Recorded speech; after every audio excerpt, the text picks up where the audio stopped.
At 5:02 a.m., in the Pokrovsk sector, a line of green tracer rounds from a Russian machine gun passes less than an inch from the left side motor of a large Ukrainian drone.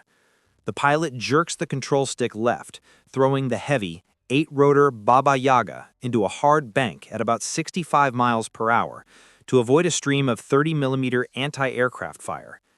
He can't turn back. Ahead of him, a heavy steel blast door on a Russian bunker is closing. The opening is now only about the size of a pizza box. If he misses, the mission is over. If he hits the right spot, the 28-pound warhead under the drone will turn a $50 million bunker into a pressure cooker. The timing is tight. The door will be fully shut in 4 seconds. This whole situation started with something simple: a sound recording. To understand why someone is trying to fly a drone into a closing steel door, we need to rewind 15 minutes. At 4:47 a.m., in the same sector, a thick fog hangs over the area, cutting visibility to less than 80 yards.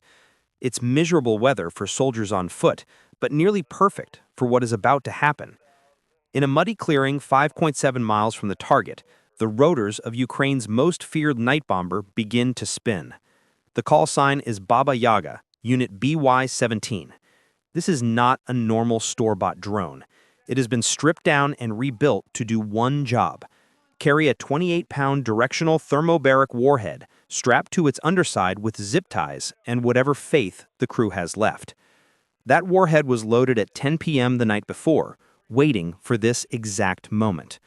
About 1.2 miles away, 3 Ukrainian operators sit inside a shallow dugout staring at their monitors. Their main screen shows a grainy video feed over a 5.8 gigahertz radio link, but they keep glancing at a second screen that shows the status of a large spool mounted on the back of Baba Yaga. That spool holds 3,000 feet of fibre-optic cable. That thin glass strand is the only reason this mission can work at all. The tactical map on the commander's tablet explains why. The target area is saturated with electronic interference. A Russian Krasukha-4 electronic warfare system is blasting the airwaves, creating a wide zone where radio signals simply die.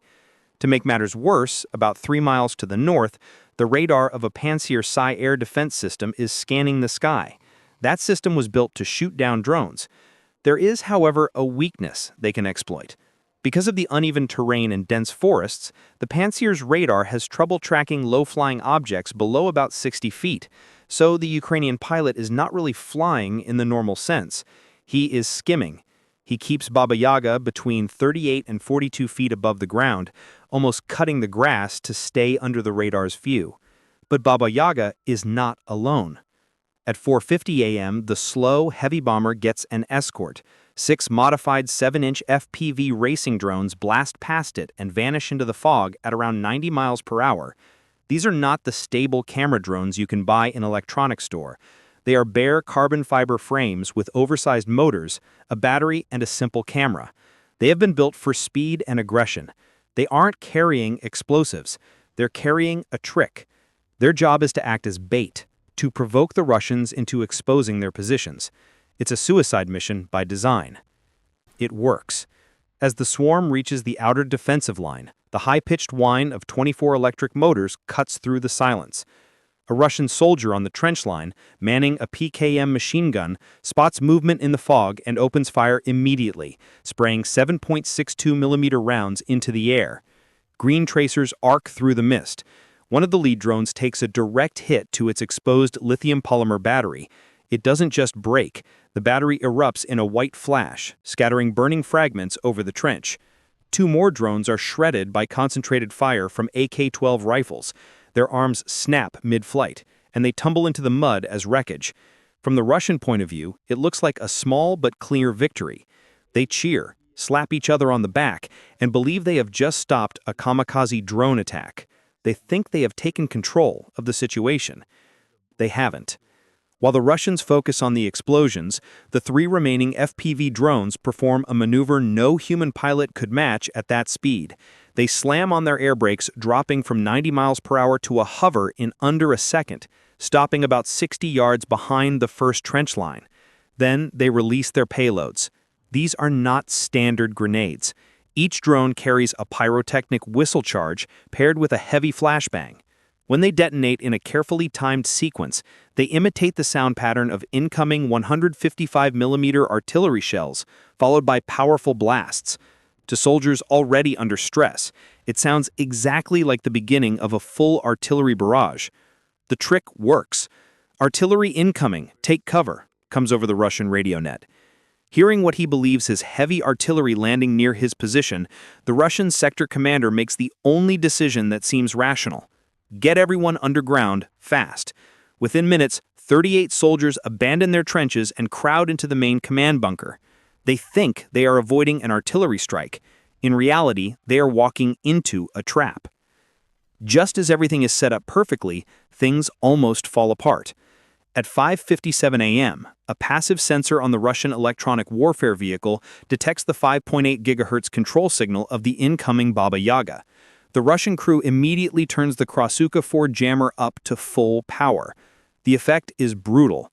For the Ukrainian operators, their main video feed turns into static in an instant. The screen goes white. The pilot is suddenly blind, miles inside enemy territory, with a flying bomb that is no longer under normal control. With a typical drone, this would be the end. It would either crash or attempt to auto-return and be lost. This time it's different. The pilot flips a small switch labeled AUX. The screen comes back to life immediately, and not with low-quality video, but with clear 1080p footage and almost no delay. This is the fiber-optic link at work. While the Russian jammer is flooding radio frequencies with noise, the commands and video for Baba Yaga are now traveling as pulses of light inside a glass fiber thinner than a human hair. You can disrupt radio waves, you can't jam light inside a cable. The Russian operator, confident he has shut down the threat, is likely celebrating with his team. He has no idea the drone is now effectively invisible to his equipment and is still moving toward the bunker at about 45 miles per hour. At 5 a.m., Baba Yaga reaches the last tree line. Beyond it, the entrance of the bunker comes into view, a reinforced concrete opening with massive steel blast doors beginning to close. The sound decoy has done its job. Russian soldiers have taken shelter inside, and the doors are cycling shut. Suddenly, two 23mm anti-aircraft cannons open up. The sound is harsh and tearing. Large rounds streak past the drone, shaking the camera with their shockwaves. One shell detonates about 10 feet below Baba Yaga, shredding the landing gear with shrapnel and throwing the drone into a 60-degree roll. In the dugout, the pilot fights to regain control. He pushes the throttle on the right side motors to maximum, drawing current levels that would burn out a normal drone. The motors whine at a high pitch as the drone just manages to level out, but it's losing altitude rapidly, 20 feet, then 15. Pull up, his spotter shouts. He ignores him. If he climbs higher, the Russian radar will lock on and a surface-to-air missile will destroy the drone in seconds. He has to stay low, right in the firing zone of the anti-aircraft gun. He weaves left and right, trying to dodge the tracer fire. At 65 miles per hour, it's a deadly guessing game. Then a new danger appears. From the east, a Russian Lancet 3 loitering munition, essentially a small kamikaze drone, spots Baba Yaga. Compared to the lighter Lancet, the heavy Ukrainian drone is slow and clumsy, dragging a mile of fiber-optic cable and a large warhead. The Lancet dives, accelerating to around 280 miles per hour. Baba Yaga has no air-to-air weapons. It can't outrun or outturn the incoming drone. The Russian gunner on the anti-aircraft gun stops firing, worried about hitting his own asset. Now it's just one drone hunting another. The Ukrainian pilot has one last option. Mounted on top of Baba Yaga is a short-range omnidirectional jammer. It's designed as a single-use device, dumping its entire battery in about 12 seconds to create a powerful burst of interference. Using it could also damage his own systems, but with the Lancet only seconds away, he has no real choice. He activates it. The jammer floods the immediate area with microwave noise. For the Lancet, everything goes wrong at once. Its video feed breaks up, its control link fails, and the drone veers sharply off course, smashing into a dirt berm about 40 yards away. The threat is gone, but there's a cost. The high-power burst has overheated some of Baba Yaga's own electronics. Smoke trails from one of the motors. Battery voltage drops rapidly, from 40% down to 12% in moments. The drone now has only a few seconds of flight time left. Ahead of it, the bunker door is almost closed, leaving only a 14-inch crack. Behind it, the anti-aircraft gunner, realizing the Lancet missed, opens fire again. Rounds tear into the ground just behind the drone. This is the last chance. The pilot pushes the throttle as far as it will go. The damaged drone tilts forward and lunges at the shrinking gap. At 5:02 a.m., Baba Yaga reaches the door. It is too large to pass through the opening. Instead, the pilot deliberately crashes the drone into the bottom hinge of the blast door just as it seals. The force of the impact wedges the warhead into the remaining crack.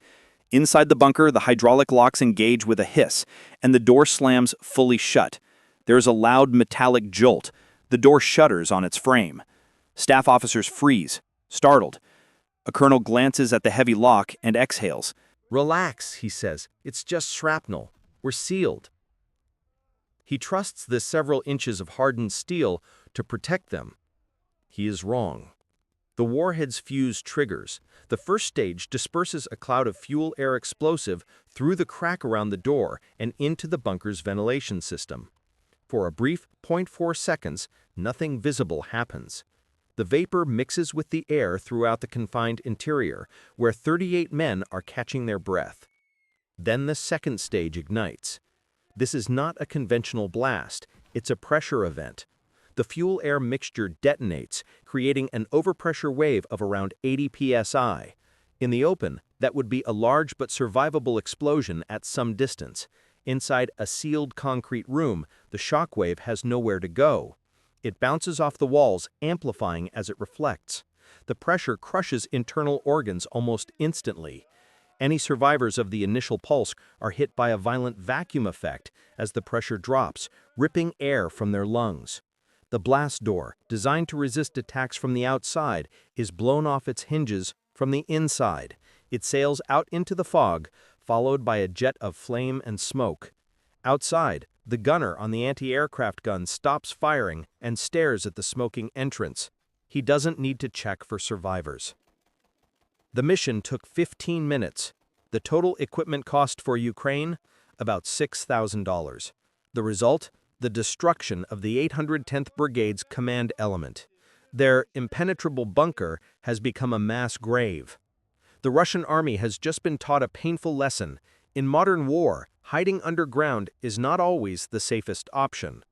The physical smoke over Pokrovsk eventually clears, but the psychological effect lasts much longer. Over the next 72 hours, Ukrainian reconnaissance drones spot an unusual pattern across the wider Donetsk area. 7 other Russian command bunkers are suddenly abandoned. Officers, spooked by rumors of a bunker-busting ghost, choose to sleep in freezing open-air positions rather than inside their expensive reinforced shelters. They've realized something uncomfortable. Against a skilled drone operator, a bunker can turn from a shield into a coffin. The impact on Russian command and control is severe. To avoid losing more senior officers in a single strike, Moscow issues a new rule. No more than 8 officers may occupy the same underground facility at one time. On paper, this sounds like a safety measure. In practice, it creates chaos. Imagine trying to run a large company where the CEO, CFO, and operations chief are all forced to work in different buildings, trying to coordinate by radios that keep getting jammed. The efficiency of the 810th Brigade doesn't just decrease, it collapses. Coordination breaks down, decisions slow. The brain of the unit is effectively damaged, not by a nuclear bomb, but by fear and low-cost technology. Then there's the economic angle. Look at the basic receipt for this mission. 6 FPV racing drones used as bait and sound decoys, 1 heavy-lift Baba Yaga bomber, 3,000 feet of specialized fiber-optic cable, and 1 expendable microwave jammer. The estimated total cost is around $6,000. For that amount, Ukraine didn't just damage a door, they wiped out a hardened position worth millions and paralyzed a brigade-level command structure. In financial terms, that's a staggering return on investment. But this isn't finance, it's war. And this is becoming normal. Heavy armor and static fortifications are losing their dominance. They're being challenged by cheap airframes, thin glass cables, and the creativity of people who are forced to fight with what they can afford. This operation showed that, in 2025, you don't need a billion-dollar air force to win a battle. Sometimes you just need a clever plan, a modest budget, and the patience to wait for the right moment. That leads to a larger question about the future of warfare. If fiber-optic controlled drones can't be jammed by normal electronic warfare, what does that mean for tanks and armored vehicles? Will active protection systems evolve fast enough to defeat swarms of cheap drones? If you had been the Russian commander in that bunker, would you have done anything differently, or were you trapped by the assumptions of old warfare? Those are the debates militaries are having right now.